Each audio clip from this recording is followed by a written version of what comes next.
Well, so I'm here. We're on the slide out for the RV, and just discover, if you can see that it has water damage on the walls. So most likely, I'm gonna have to take that window apart, take this skin out, because these skins are expensive if you order them. So what I'm gonna do is just take out the skin, remove all the wood, and glue new wood to it. Because this is the same paneling we use for the inside for the walls, and I have a whole bunch of it. And same thing I got to do on the opposite side. So it looks like it's only both exterior walls. This one is actually fine in the outside part, but it does has water damage on the inside. So I already removed the fascias. I don't know if you can see that. You see the separation. So the separation goes all the way down. So I'm already here. You got to do it right. Okay, right here I'm taking the window very carefully, breaking the seals. It looks like they use some of the fiberglass material and the edges. I don't know why would they do that, but that's what they put. But I got the window out, nice and safe. Then I realized how the laminated of fiberglass was from the wood. And as you can see right there, that yellow thing, that's fiberglass glue or whatever you want to call it. Scraping it off, and I'll put the window to the side.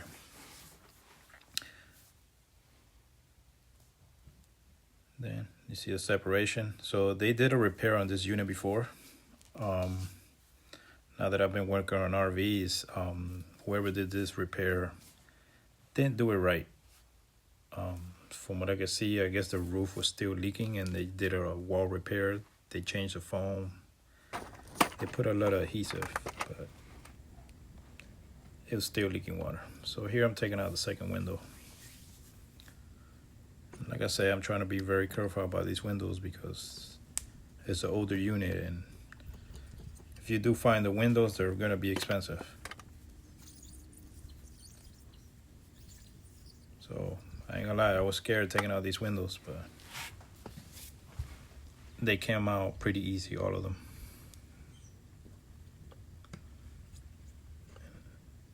And like that, minimize the weight on the slide out box when I do remove it from the unit. And then now that I have all the windows out, what I'll do, I'll get the gaskets to reseal them. Like all those gaskets that go on the outside, they're always shorting out and all that. So I'm gonna fix all those windows on the before I install them. There goes my second window. So far so good.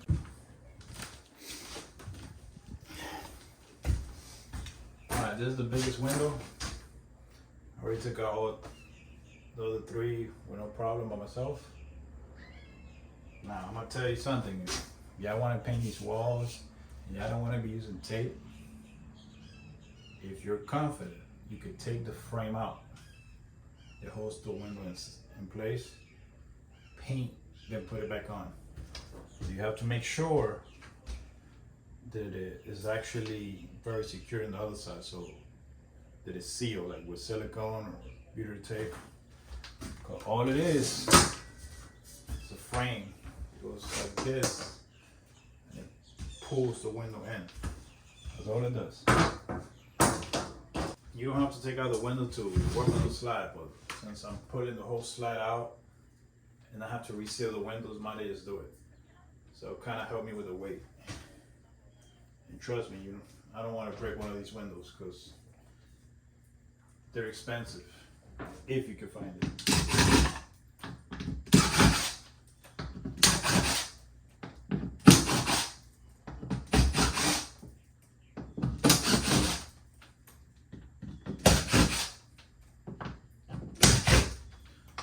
Plus, have them out, I could probably wash them really good.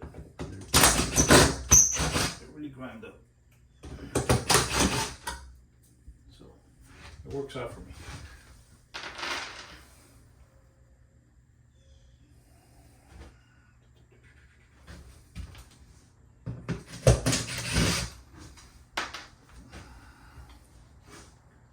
Now you can hold it in.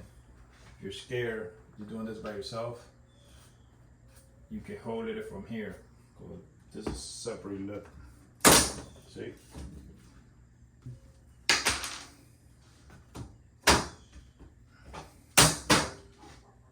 This section they worked on before.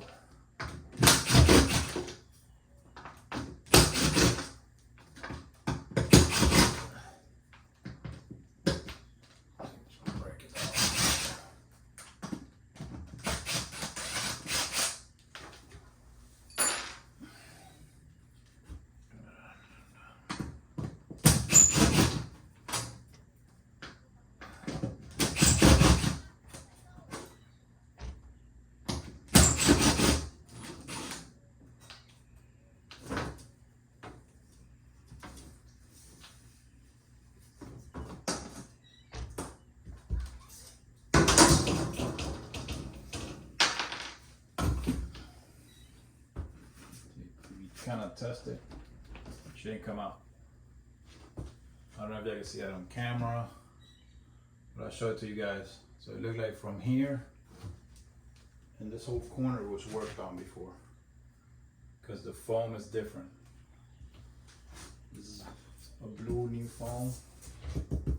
This is like what we use for residential, and what we have here is that white foam. They come on these units. So this is how I jacked it up. So I got my Mustang jack, since I have two of them. I lifted it from the frame since the floor is rotted. Put this 2x4 one screw to the frame, then I'll put another piece. I'll show you the other side.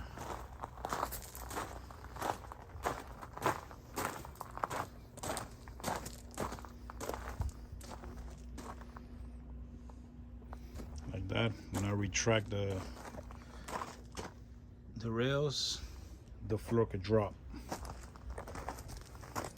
All right here I'm taking out the final screws that's holding the floor into the box. So there's screws from the bottom, and that's the support bracket that goes on the rack. That's what stabilized the floor right at the rack area.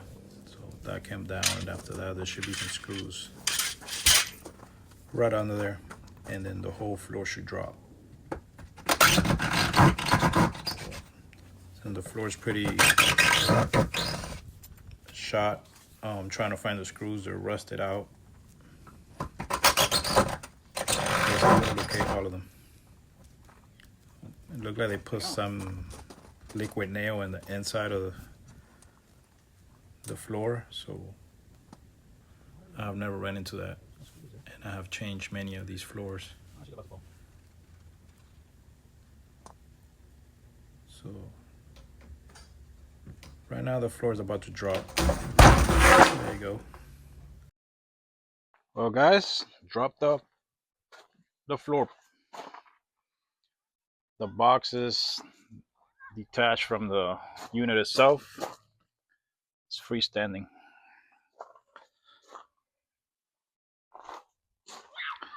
That's what I got. Took out all the windows. So we got so far. Now I can start doing all my repairs. So she's coming along. I'm gonna cut out this rotted spot, replace it with a new one. What a project. Oh guys, trying to change that decking. I had to take this side panel off. Let me adjust this a little more. And all this is rotted out. So this whole wall, this whole panel, I'm gonna have to take it out and reskin the back, and all the wood is shot. And the reason I know why this happened is because the lights, arc lights up there, they were leaking. So when I replaced them, that's why I saw the water coming in. So I'm just gonna remove all this damage, clean all this up.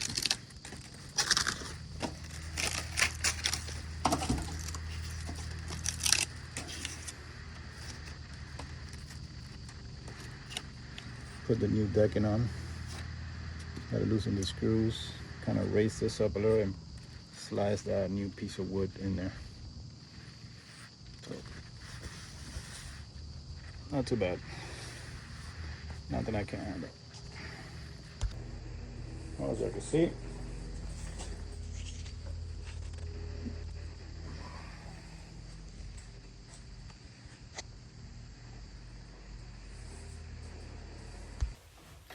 okay, right here, I got the slide out box on a table, and I'm pulling out the fiberglass skin,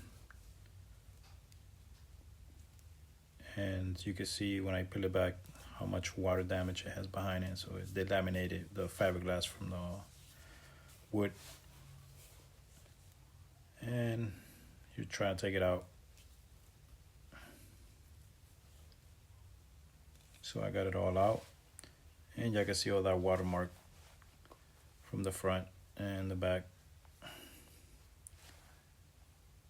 And right there, I realize trying to peel it back, and there's tapping it there because there's some ants. It's kind of weird because it's not supposed to be no type of ants on the phone, but for some reason there was. I ain't gonna lie, this project makes me stressed out a couple times, but I like fixing stuff and I like working with my hands, so gotta finish this project. And I get the joy of finishing a job and be like, I built that. So I know this is not for everybody. A lot of people have told me, do you ever think about just saying no to a project when it's too much? And no, I ain't gonna lie, it's stressful. Sometimes it make you doubt yourself, but when you get it completed, it's a good joy. And like I said before, I'm not gonna pay $170,000 for a fifth wheel when I could do this for like less than $20,000. That's not counting my time, but it's still cheaper than buying a new one. Plus, I like to be different from everybody. Everybody has a brand new unit, and I really haven't seen many of these grand junctions out on the road. But I did decide on these sidewalls. I went and bought new skin to rebuild them because I didn't want to do the fiberglass repair on the other side, and I didn't want to have two different walls. So I went in Home Depot, and they sell fiberglass sheets. They have a little texture to it, but it's gonna look great.